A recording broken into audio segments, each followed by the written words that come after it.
All right. Hello, everyone. How's everybody doing? I hope everyone's doing great. I hope everyone's doing amazing, because this guy is. My name is Chad. I'm a motion designer, and I'm learning to draw every day just to prove to people that it's not really that bad. Trying to be quiet, you know. I don't want to make a lot of noise. People are sleeping here. That's it. I don't know. I feel like today's stream is not going to be that long.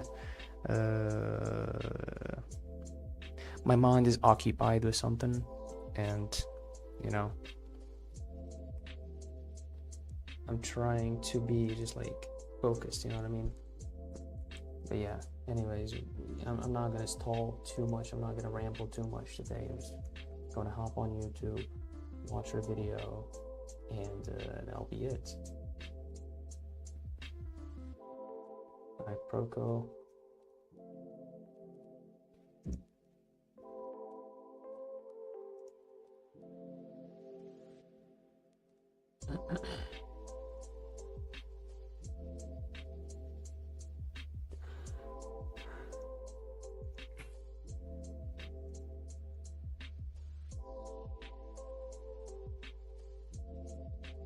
It says 24 minutes. Wow.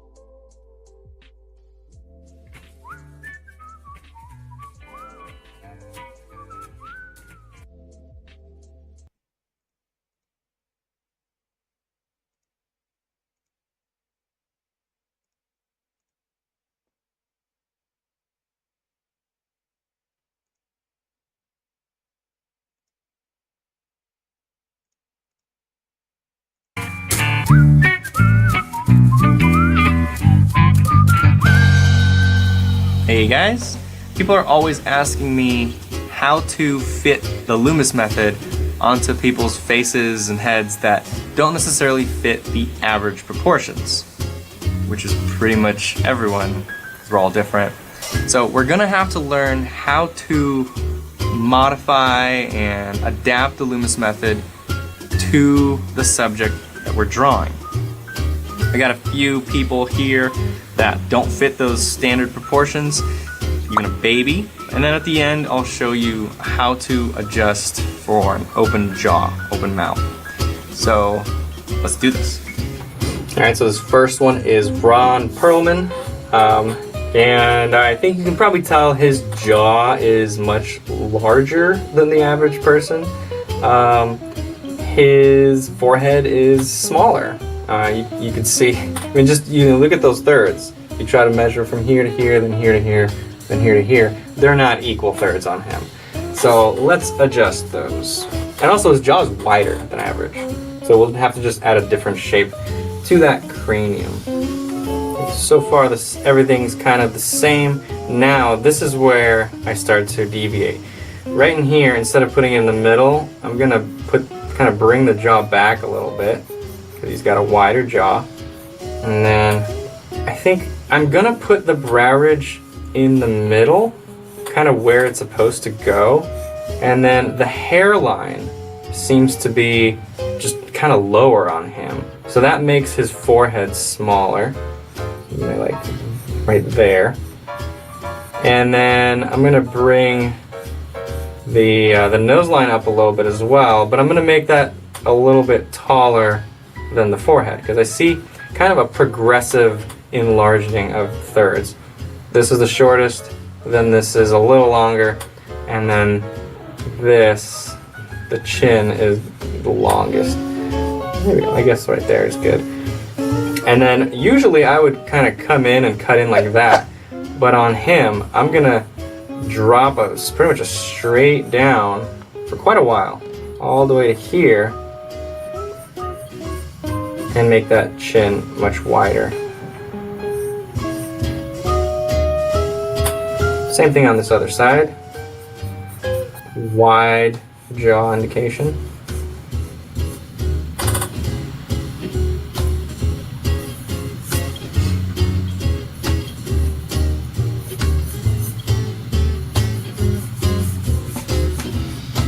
Front plane, side plane really shows you how wide this chin is over here and how wide the jaw is back here. from this angle, you wouldn't usually see the corner of the jaw come out that much from the side plane. It'd be usually pretty subtle. What's up, man? How you doing? Plus the front plane is already so wide.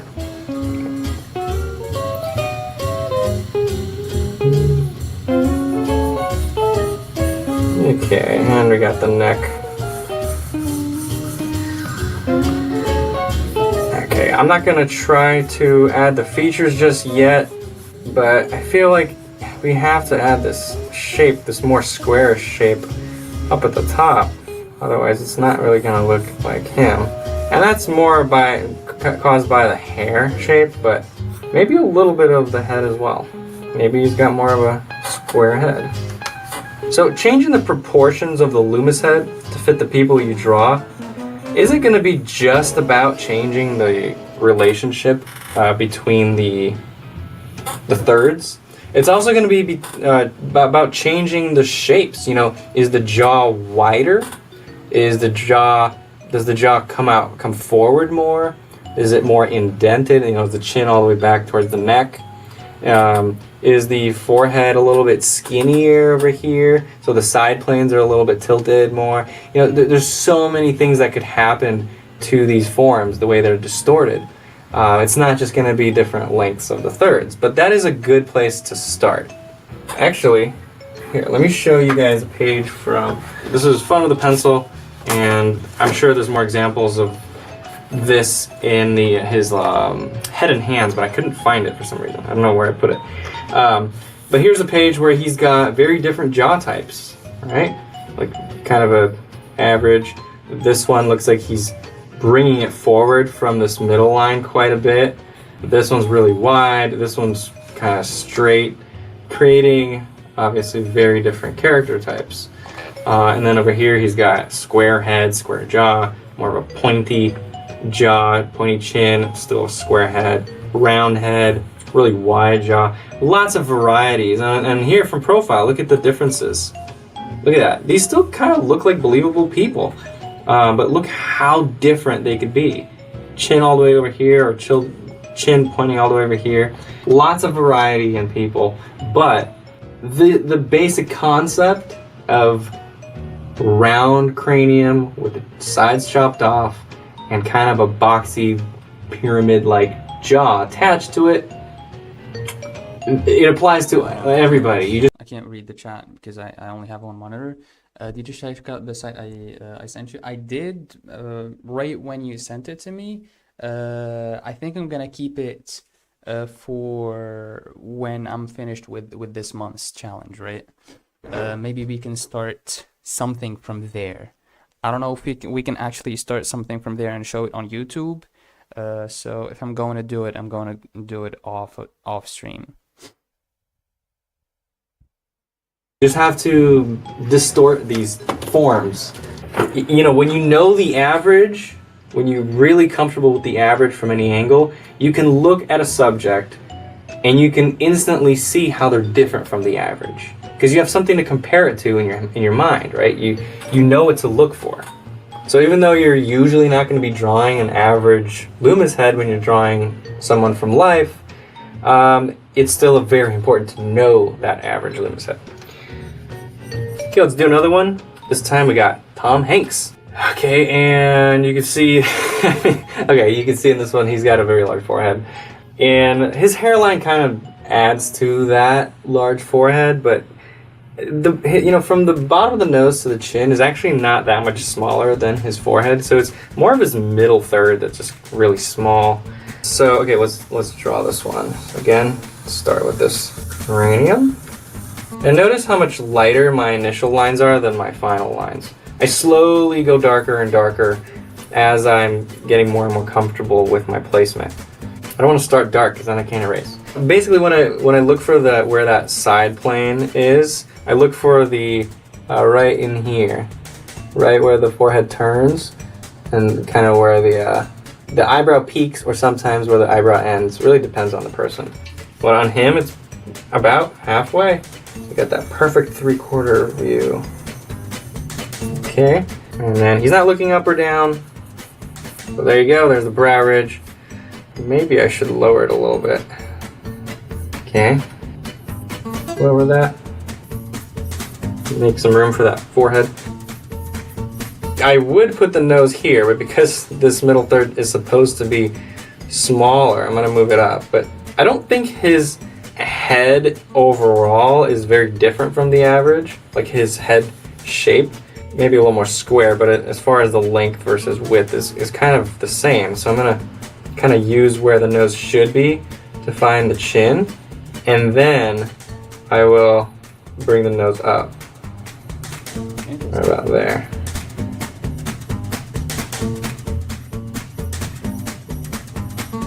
And then his hairline is like almost at the top, so it's gonna actually go up a little bit like that, and then the actual hairline, like the actual hair pattern up here goes like even farther up.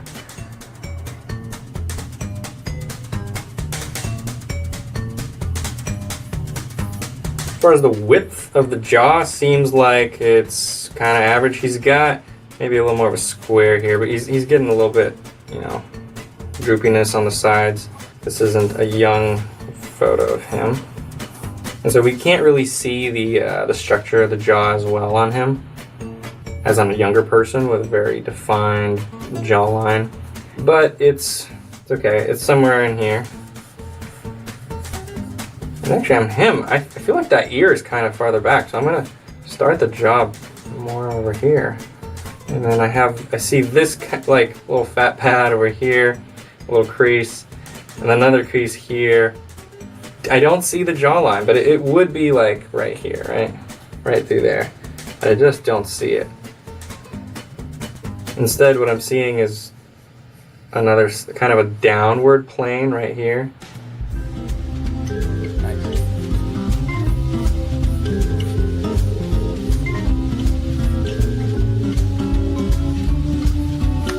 And keep in mind, it's not gonna look like them yet because I'm not adding features. The features will really, I mean, the shape of the head should look like them, but you're not gonna be like, oh yeah, that's Tom Hanks, just without features on it.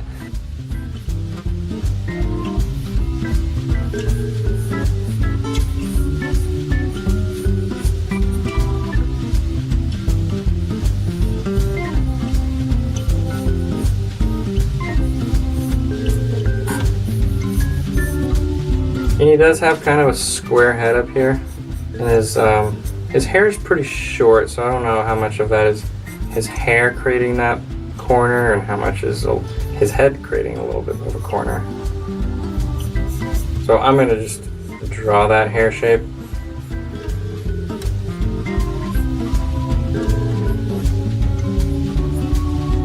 And as far as the actual shape along here, I'll show you guys that a little bit later in this video. I kind of consider that as part of the features, like the cheekbones and all the muscles and pads around the jaw. I usually just do like, okay, what's the basic shape of the jaw? How wide is it? Where is this corner? Where is the front plane versus side plane? That sort of thing. That's what I start with. Then later on, as I'm doing the features, I'll add the exact shape of the cheekbones, the exact shape over here, exact shape of the chin. I don't start with that. I'm starting with simpler forms.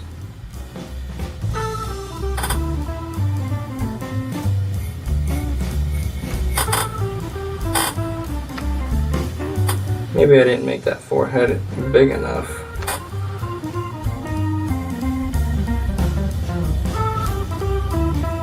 If I was doing a caricature, I'd really push that up, but okay.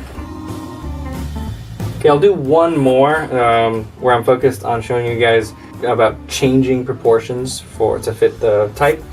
That's Olivia Munn, and with her, look at those cheekbones. I feel like with how big those cheekbones are, even though I just said that I don't usually include that, that just kind of has to be a part of that jaw shape. The side plane of the jaw goes out towards the sides. So anyway, okay, let me start here. I'm going to start with that circle. Somewhere around here. The side plane. Not looking up or down. Again, all of these actually kind of just straight on angles. celebrity photos, you know, the cameraman's usually eye level with everybody's head. And her thirds don't look like they're really that extreme deviation from the average, so I'm just gonna do the average. I think I tend to make the chin too low every time. I think I did that with Tom Hanks. Okay, so there's my thirds, pretty much average. And I feel like, okay, I'm gonna have to angle this out a little bit. Center of the chin. From there, find kind of the width of the chin. And then connect it to the jaw in the back. And then, okay, so I'm gonna chop off, I think I forgot to chop off the side here, because it is enough of a front angle where you're gonna start seeing some of this ball chopped off. A little bit of the flat side of the head is coming through. That actually does change where the center line goes. Make sure to do that before you place your center line. That doesn't change the jawline too much. Okay, now usually what I would do is I would do this and just kind of drop a line down to the chin, and that'd be kind of a decent average. With her, the cheekbone really comes out. And so I'm gonna do kind of a, something like this. Boom. Bring that over to the other side. And then, again, so normally I'd go from here and kind of just drop a straight line to the chin. Can't do that with her, because that's not where the side plane is. The side plane is all the way over here. And then from there, I can kind of connect it to the forehead.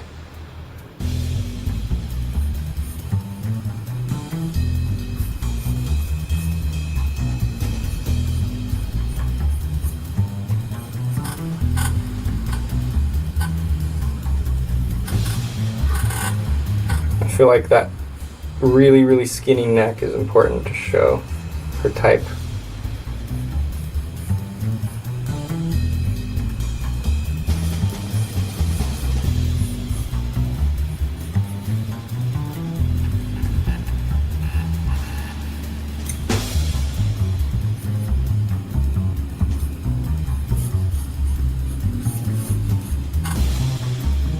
Another rhythm I like to use, and actually the one I used in my very first video, is from the ear, from the top of the ear, following that across the ridge of the cheekbone, and then turning that down this way.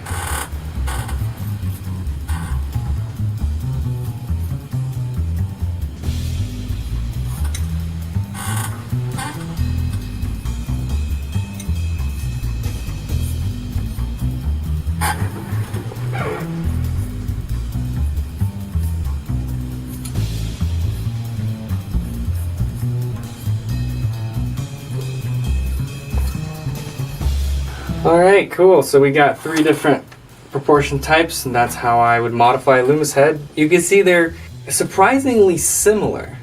You just need to shift things slightly, and it appears very different. So slight modifications to Luma's head gives you very different character types. So let's see, what did I promise I would do for you guys? Oh, a baby. Okay. God, so cute. So I promised you guys that I would do a baby. Here's my son. So Loomis has a pretty big, or not a big section, but he's got a section in his one of his books showing all the different proportions of different ages. An older person, an average person, kind of a teenage, then a child, and then a baby. And the head does change as we grow, right? And the proportions change quite a bit. You can see, obviously, big forehead, and then kind of very small features, and overall wider. The jaw is much smaller than the cranium. So let's see here. I'm gonna try to keep this quick. This is quick sketch. I don't want to do little portrait lands right now. These are quick sketch drawings. I don't have too much experience applying the Loomis head to babies. I haven't practiced that very much, but this should be fun. As you can imagine, we didn't have too many babies as our life models in class. And my son's only 1, so I haven't had too much practice with him yet. Alright. I think I'm going to start with just a ball, same way, chop off the side, and then the jaw just needs to be much shorter. Like typically I'd maybe put the chin down here. On a baby, I think it'd be like maybe here. The whole thing just needs to be shorter and wider. And then instead of putting this brow ridge over here, I have to drop everything. So the brow ridge would be like right there. And I think he's looking up a little bit actually. Curve that up this way. And I don't know, the ear probably wouldn't go there. Like we're kind of just dropping everything. Looks like the bottom of the nose is pretty much halfway between brow and chin, so put the nose here.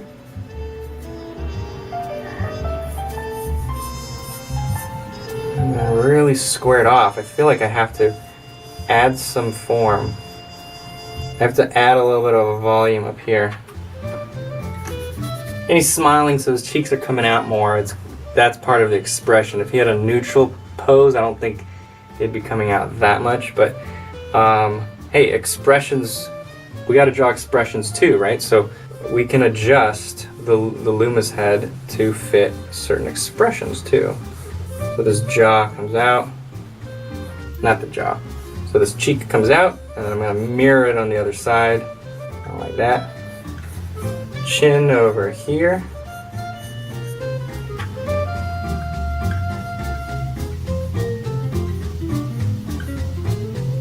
And then the jaw is very round, covered with a whole bunch of fat.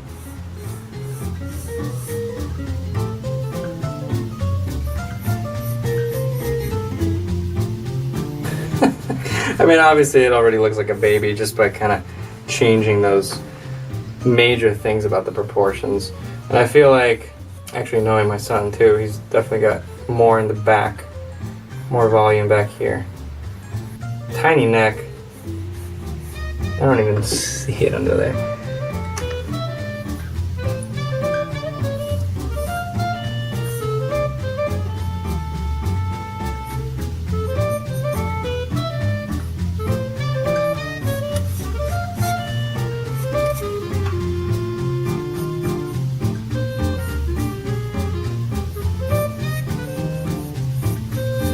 Okay, I'm probably getting a little too carried away with some of the details here.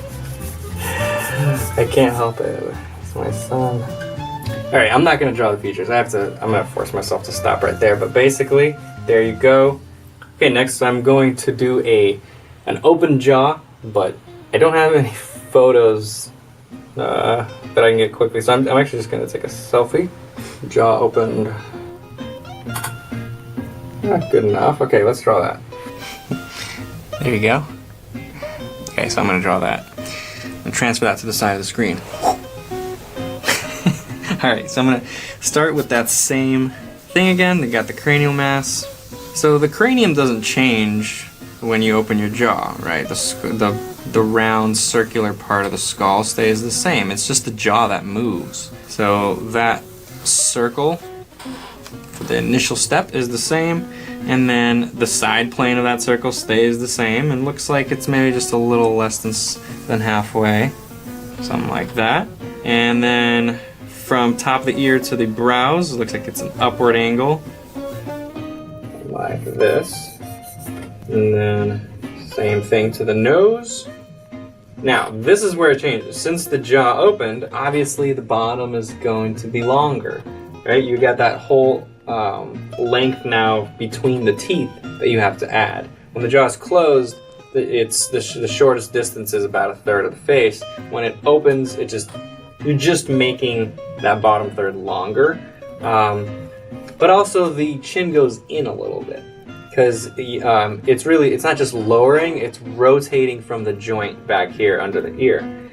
So if you look at actually the angle from the cheekbone to the chin, it's like all the way over here. So I want to make sure I make this long enough.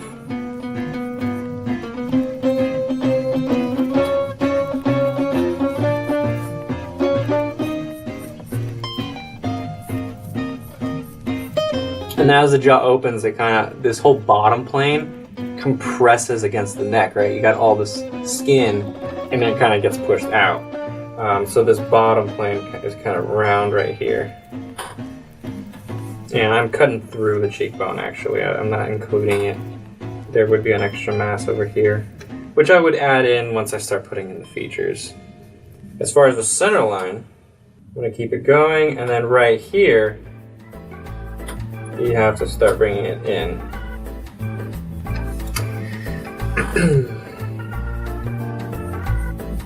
And obviously that looks a little weird without showing that the mouth is actually open. It just looks really skewed. So I'm just gonna do a quick shape indication to show that this mouth is open.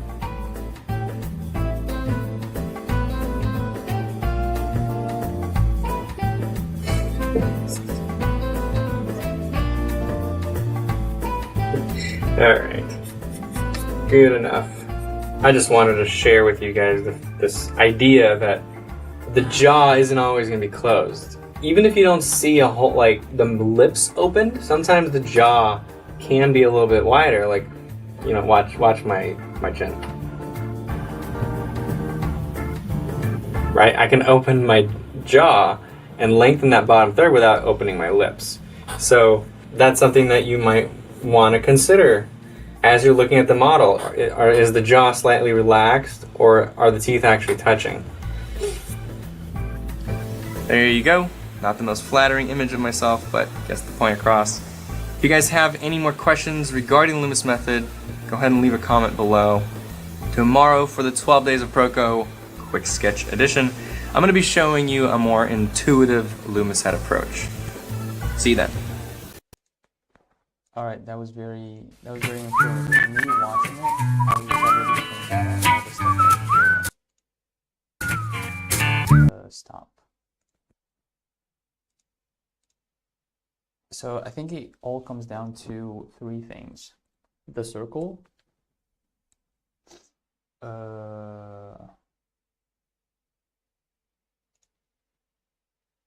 so it's the circle, the thirds, and the shape of the freaking jaw, right? So I think maybe we should go with something like this. I want to go with weirder shapes, actually. People with odd features, if that makes sense. Irregular, I wouldn't say odd.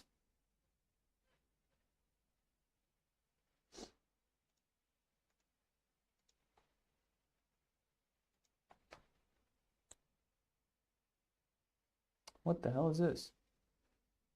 Oh, this is interesting.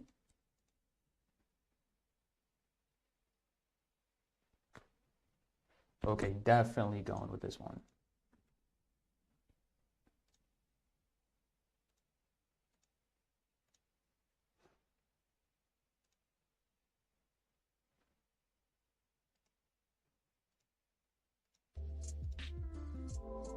I'm just gonna draw this one and dip out.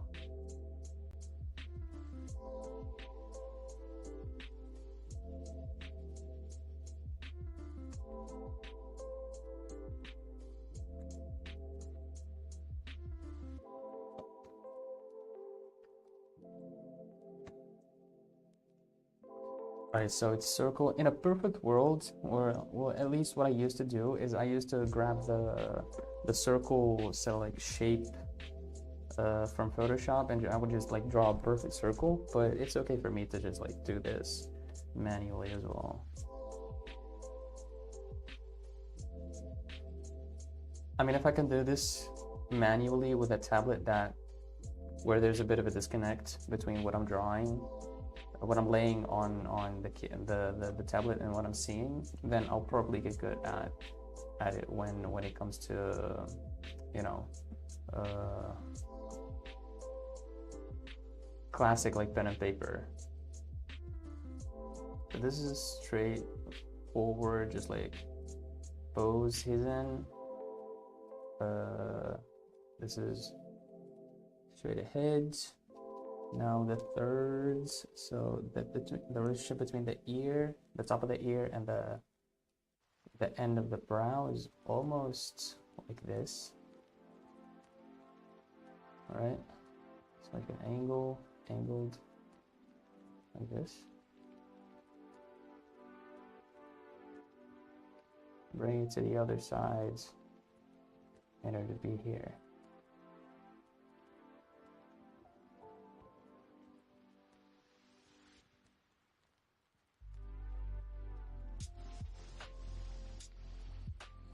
Right.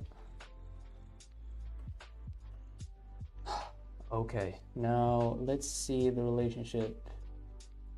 I feel like it should be lower. I feel like this should be lower. I feel like this should be like this.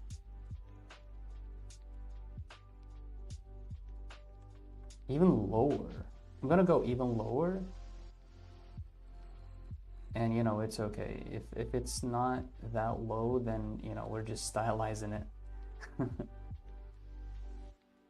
And then from here to here, there's it's almost like in the middle, maybe sort of like here. This is a big head that we're seeing here, or at least a big portion of the top of the head that we're seeing. So, and this is almost like here, maybe even a bit lower, actually. Yeah, almost here. And then the same distance from here to here. And okay, now the distance from here to the end of the chin. Right?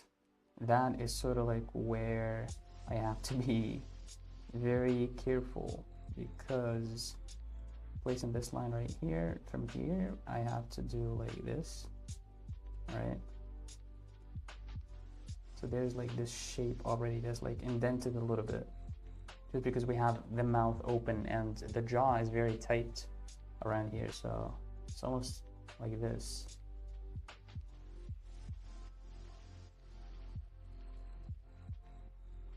Right, I'll make it a line, but I'll modify it once once I can like see the shape. That's that. The ear is almost not visible. It's very flat. The ear is very flat. Same goes here. It's also, some of it like is obviously covered by the glasses.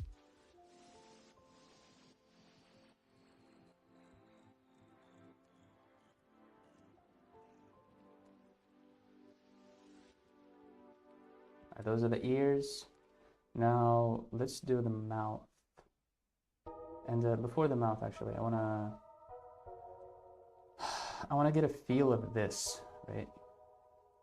Of the shape of the jaw.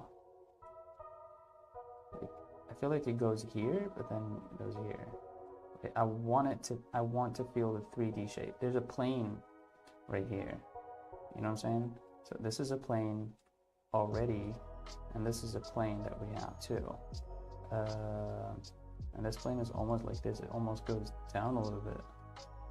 And then here.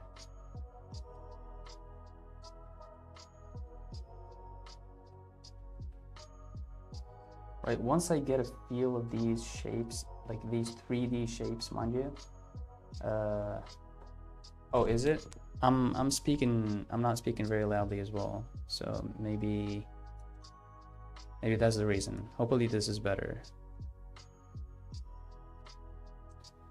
Okay. Let's do the mouth. Just get a feel of it. This is straight down here.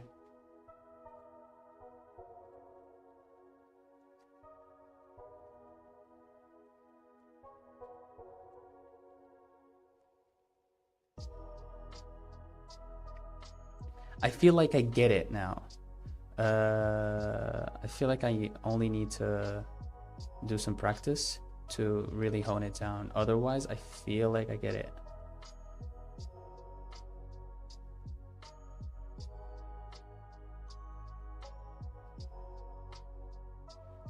When it comes to the shapes, that is, right? To the actual shapes.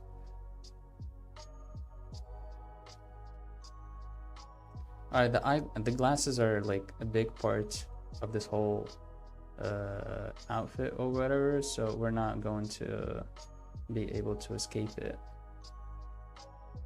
So the eyes are around here. This is the brow. This is going to be the glasses.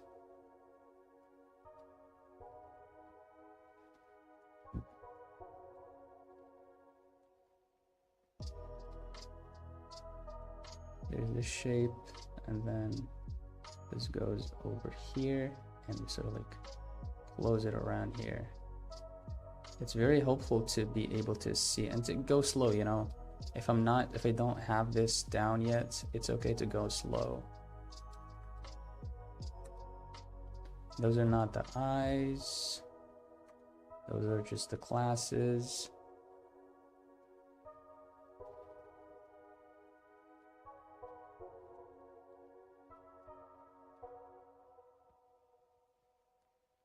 I do also realize that this is a bit messy, but you know, messy is good at first, messy is good. Now the eyes. The brow is very straight brow over here and over here as well. Hopefully it doesn't turn out looking evil. Another thing I have to look out for is the distance between the brows when it comes to here. So if we're doing this, then this is gonna be like this, right?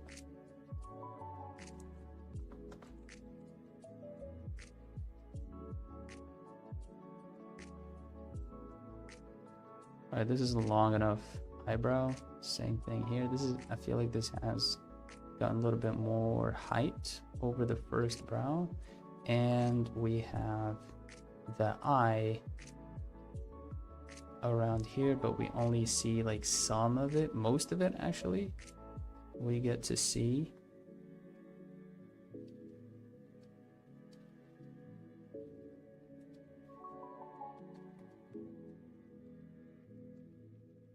This is a very shadowy, dark area, but still we get to see some of this eye as well. I'm gonna make this darker just so we can actually make out what's happening.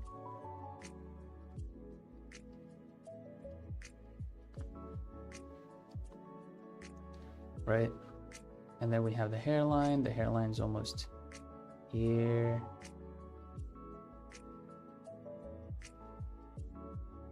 It goes down, and then we have this sort of like thing going on. Same thing on this side. And that's it. Pretty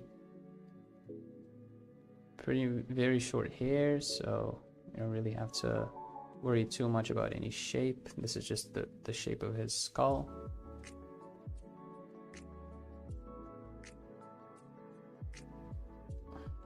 Okay, this is where I mess up. When a rhythm or a direction or line is not in the direction where I'm drawing, is where it's like, and like I said, features and or just like the face in general is a very delicate, so like subject to draw. It's like you can't afford to mess it up. Still, I feel like this needs to be longer. So what we're gonna do, I'm gonna grab this and I'm going to elongate it a little bit.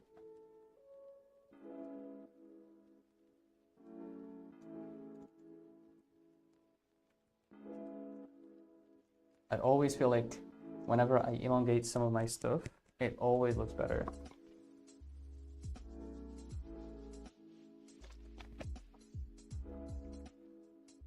But yeah, definitely doesn't look like him. However, I'm happy with it. I don't hate it. Whoops.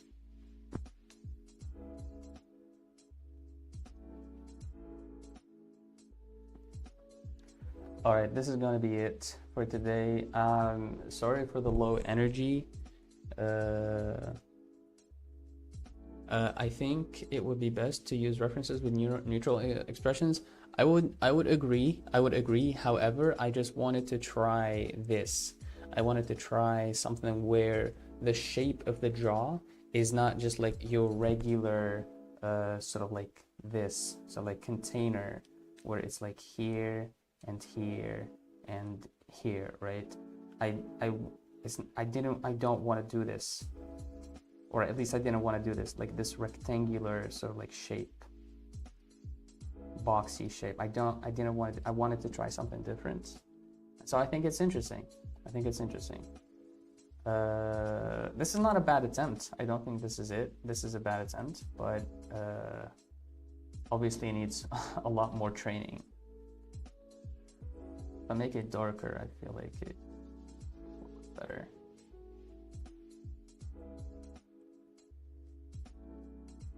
Frick these lines, bruh.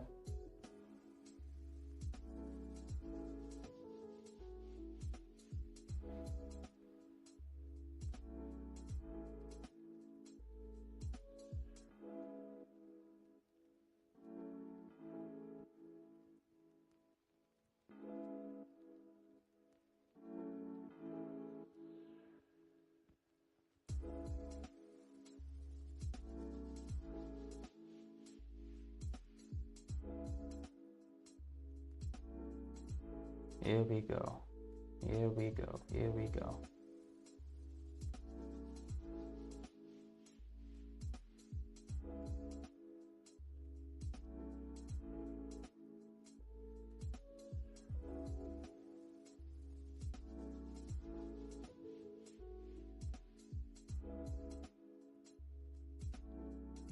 All right. That's not too bad. I don't hate it. I think stylistically, what appeals to you? Any artists come to mind? Any artists come to mind? I don't know. It's I think it's more when I hear that question, my brain goes towards more like mangaka or manga style rather than like Western artists.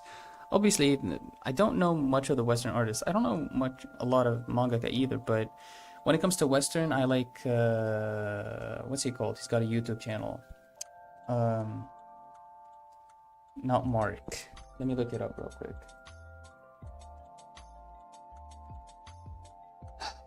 Character design references. Let me find him 1 second. He's got a pretty interesting style. You know, I'll have this load, but when it comes to mangaka, I like Chainsaw Man's artist, Fujimoto or something like that. And I also like the guy behind Mob Psycho and One Punch Man. I only like one just because of like its silliness. Very wobbly, very like loose, but also very amazing. Also, Jujutsu Kaisen's art is really good.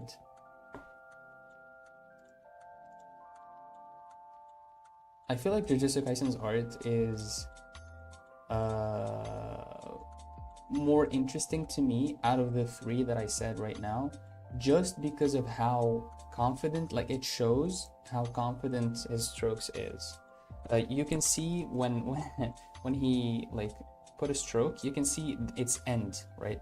You can see it starts so like faded out, and then it ends like with a point. I don't know what sort of like medium he uses, or the pencil or pen he uses, but it's very interesting. And these strokes, his strokes are very precise and very just like on point.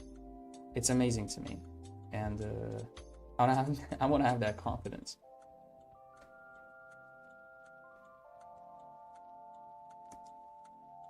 You know, interestingly enough, Attack on Titan is one of my favorite animes, I think, ever. But the art on the manga, I'm not a big fan of. The towards the last chapters, it's definitely gotten better, but the very first chapters looked really weird. Let's just say that.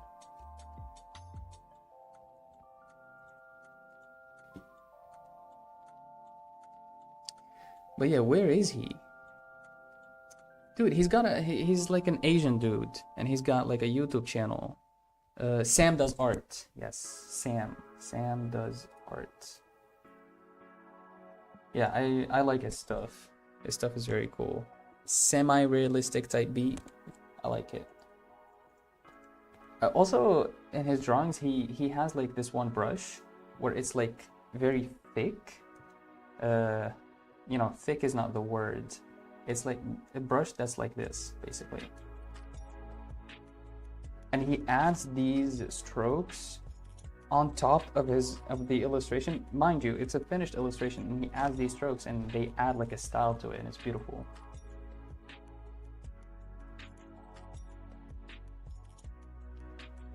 Right? Rake brush, exactly. That's definitely the name. Rake brush. Is that like something that he does? Is that like his own style, or is that like a well-known thing to be done?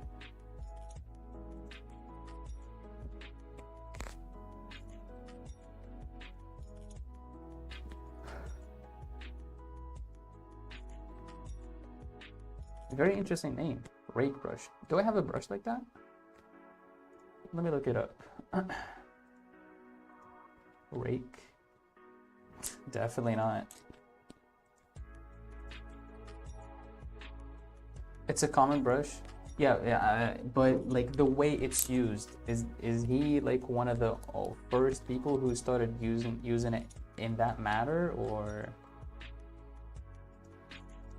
is it just like a common thing to do? Because I'm not sure. I've never seen it before, and I like it.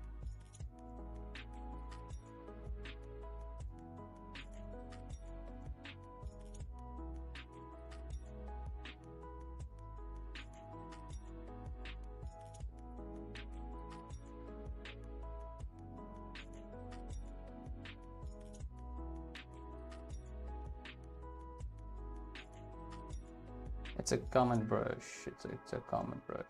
There are tons of artists who use it. Oh, interesting. Okay, that's cool. I also, one thing that I also like, I like the styles that are like simple.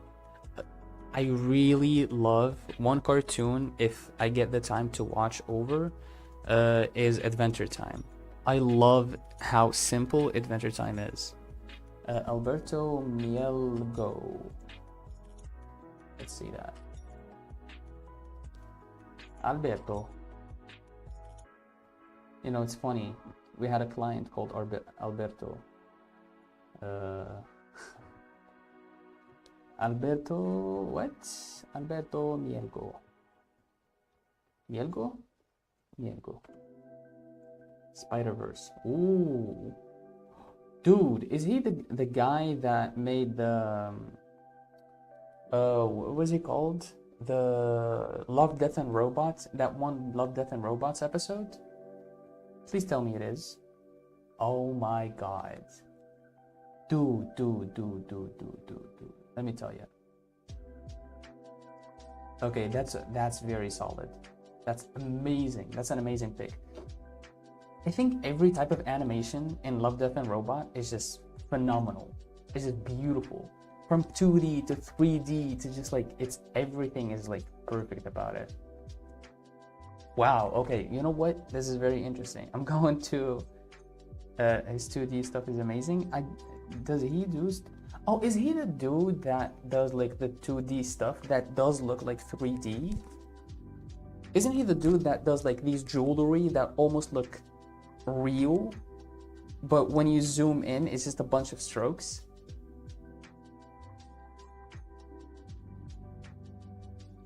Please tell me that's him, because it's draw like Alberto Mielgo. Okay, wow.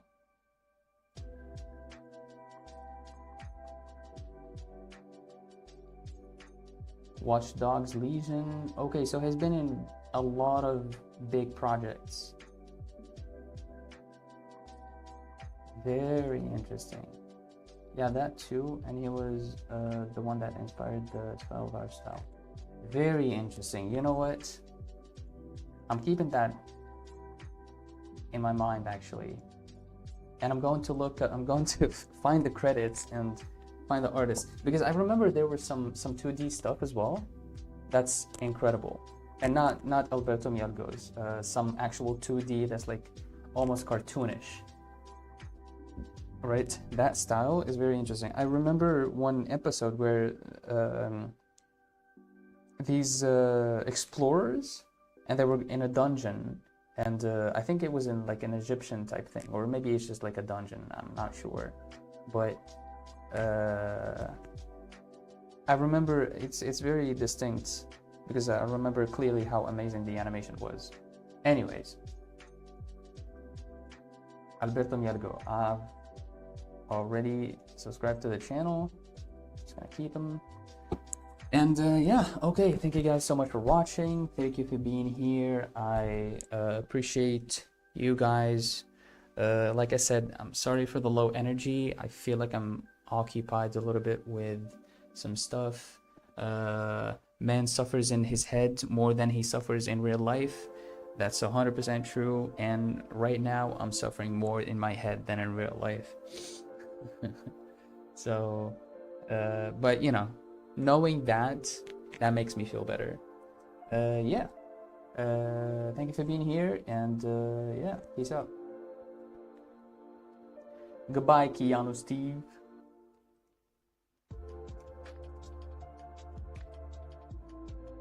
Settings.